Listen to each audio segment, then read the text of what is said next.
You all, welcome again to Profit Mart. We are hoping कि आपको हमारे सारे वीडियोस पसंद आ रहे हैं और अगर आपने प्रॉफिट मार्ट को अभी तक सब्सक्राइब नहीं किया है तो please go and subscribe now. आज के वीडियो में हम फॉरेन पोर्टफोलियो इन्वेस्टमेंट के बारे में बात करेंगे। India since last 8 months is witnessing a overflow in foreign portfolio investment और बिल्कुल इसी के वजह से जो फॉरेन इन्वेस्टर्स हैं उन्होंने इंडियन मार्केट से 40,000 करोड़ रुपीस पुल किए हैं। तो क्यों, कैसे, ये आज के वीडियो में हम बात करेंगे। So let's get started.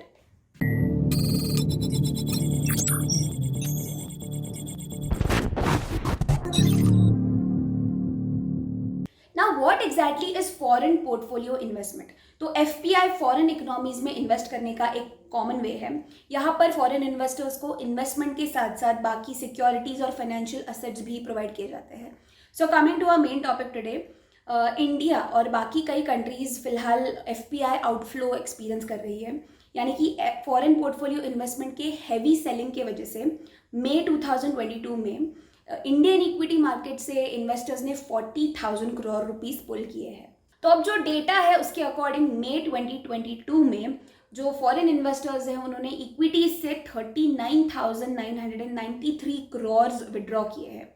तो ये जो मैसिव आउटफ्लो हुआ है वो करंटली इंडिया के लिए एक वीक फैक्टर है ऑफ कोर्स, और जो रशिया यूक्रेन वॉर भी है उसके वजह से जो सप्लाई चेन्स है वो काफ़ी डिसरप्टेड है और इसके वजह से मार्केट में इन्फ्लेशन भी बढ़ रहा है। इनफैक्ट यूएस फेडरल रिजर्व ने इस इन्फ्लेशन को फेस करने के लिए अपने जो रेट्स है वो करंट ईयर में 2 बार इंक्रीज किए हैं। अब डिपॉजिटरीज के डेटा के अकॉर्डिंग एफपीआई को जो इक्विटी मार्केट से जो नेट आउटफ्लो मिलता है वो 2022 में 1.69 लाख करोड़ के आसपास सेटल हुआ। और ऑफ कोर्स अभी आने वाले टाइम में ड्यू टू राइजिंग इन्फ्लेशन, फिर जो जियोपॉलिटिकल टेंशन्स अभी बढ़ रहे हैं उसके वजह से, और सेंट्रल बैंक्स ने जो मॉनेटरी पॉलिसीज टाइटन करके रखी है उसके वजह से एफपीआई फ्लो थोड़ा वॉलेटाइल रह सकता है कुछ टाइम। इतना ही नहीं, रशिया और यूक्रेन का जो ये मिलिट्री कॉन्फ्लिक्ट चल रहा है उसके वजह से क्रूड ऑयल प्राइसेस पर भी इसका इम्पैक्ट है। और ग्लोबली यूएस फेडरल रिजर्व ने जो रेट हाइक्स किए हैं, इसके साथ साथ ग्लोबल बैंक्स की जो मॉनेटरी पॉलिसी है और फॉरेन करेंसी डॉलर रेट का जो एप्रिसिएशन हुआ है उसके वजह से मल्टीपल इन्वेस्टर्स ने मार्केट से अपने इक्विटीज बेसिकली निकाल दिए हैं।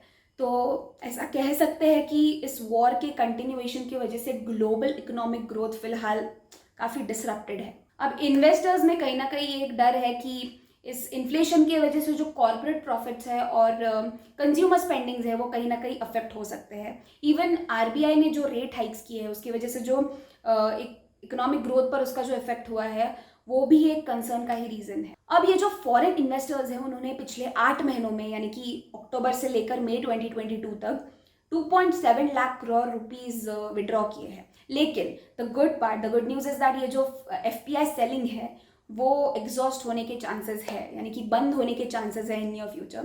तो कैसे? तो अगर हम जून का एफपीआई सेलिंग देखें तो वो कंपैरेटिवली काफ़ी लो है, और ऑफ कोर्स अगर डॉलर और यूएस बॉन्ड स्टेबलाइज होते हैं तो ये एफपीआई सेलिंग बंद होने के चांसेस है, लेकिन इसका रिवर्स भी हो सकता है, सो यू नेवर नो। और ऑफ कोर्स यूएस इन्फ्लेशन अगर बढ़ता है तो फिर डॉलर और बॉन्ड यील्ड भी बढ़ेगा, जिसकी वजह से ये जो एफपीआई सेलिंग है वो कंटिन्यू रहेगी। तो फिलहाल अभी ये बोल सकते हैं कि यूएस इन्फ्लेशन डेटा है वो एक की फैक्टर है on what ever the decision comes in near future. Equities के साथ साथ फॉरेन पोर्टफोलियो इन्वेस्टमेंट ने भी फरवरी मंथ से डेट मार्केट से 5,505 करोड़ विड्रॉ किए हैं। तो इंडिया के साथ साथ बाकी इमर्जिंग मार्केट्स जैसे कि ताइवान, साउथ कोरिया, फिलीपींस जैसे कंट्रीज ने भी एफपीआई आउटफ्लो विटनेस किया है। तो आपको क्या लगता है, एफपीआई फ्यूचर में प्रॉफिट में होगा या लॉस में होगा? ये आप हमें कमेंट सेक्शंस में प्लीज़ आपके व्यूज़ बताइएगा। और ये वीडियो अच्छा लगा हो तो इसे लाइक शेयर करना मत भूलिएगा, and also to subscribe to our Profit Mart and stay tuned until our next video. Thank you for watching.